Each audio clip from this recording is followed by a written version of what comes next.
more safe to share how you feel about social injustice and police brutality. What are you doing right now in this moment with your platform to help change how we look at voting and how to educate the culture and the community about voting? Well, first, what I'm doing, Carrie, is joining up with More Than a Vote and joining up with other athletes and entertainers to get that message out and use our platform in that sense as a group. And try to create a brand with this to make it something that's not just about the election coming, make sure that it's about people getting educated for years to come and figure out where to vote and how to vote.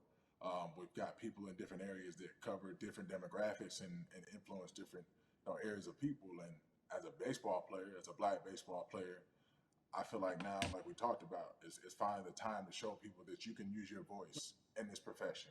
You don't have to be afraid. And to me, that can help someone, help a kid growing up. He can see me, he can see other guys that were in the video we posted saying, hey, this is what they're standing for. They're speaking up for these things, and it's okay to want to play baseball. It's not lame. It's not something I have to be as afraid of as I was before. So I feel like that's my role in this.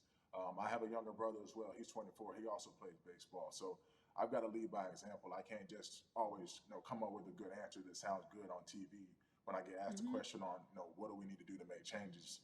I'm joining up here to make sure that I take action and get educated myself. For one, so many people, I feel like in Atlanta, they're on the move. Or when you want to try to make a vote and try and cast your vote, you have to do it by mail. You have to sign up for the absentee ballot. Then you have to get another ballot in return. They have to send it back to you. Well, for me personally, they didn't send that back until it was too late, right? We didn't get it in the Mm. mail to the address that's an Atlanta address at my parents' house. We didn't get that in the mail until it was too late. And then from other friends and family that are still in Georgia right now, I just hear about them being held in lines too long and trying to get off work. And we know how it is for any family, but let alone a black family in the city or in the Yeah. suburbs trying to take care of their family and trying to provide for them. You try to get off work, and then you're like, wait a minute. You start looking at the clock. It's like, oh, this is not going to happen today, right?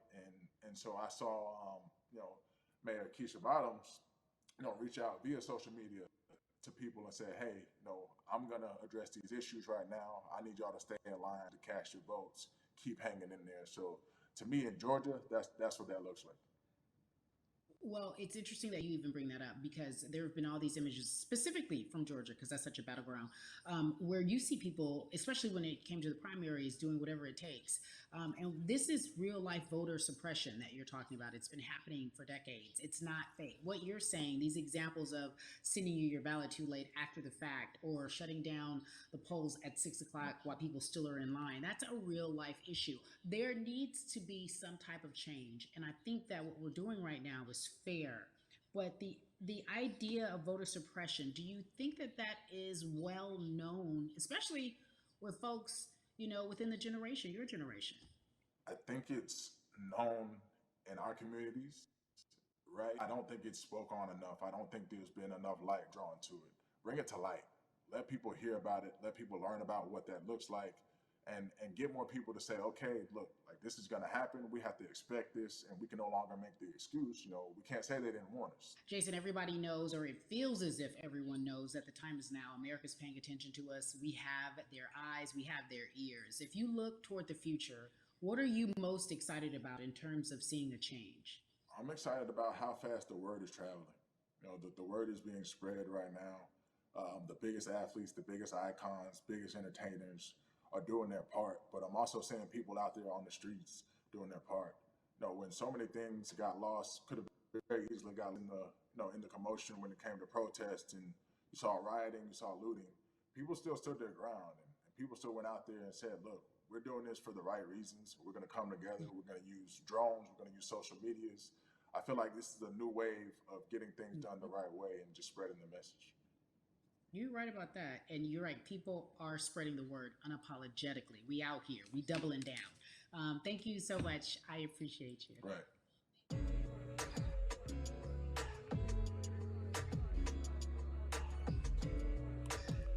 Yeah, la la. Hey, everybody. I am so excited to welcome a friend, a brother, family member, if you will, former colleague, NBA great, sports analyst, philanthropist. He does it all.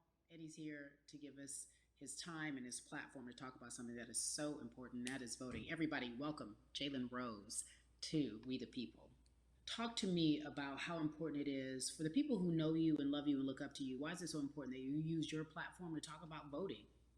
Initially, we have to get past the stigma of the mental systemic racism that comes with the presidential race, governors, mayors, senators, judges. We've been conditioned to believe that our vote does not matter. So usually when we looked up at all of those races and people that were running, not only did they not look like us, we didn't believe they were there to represent our best interests.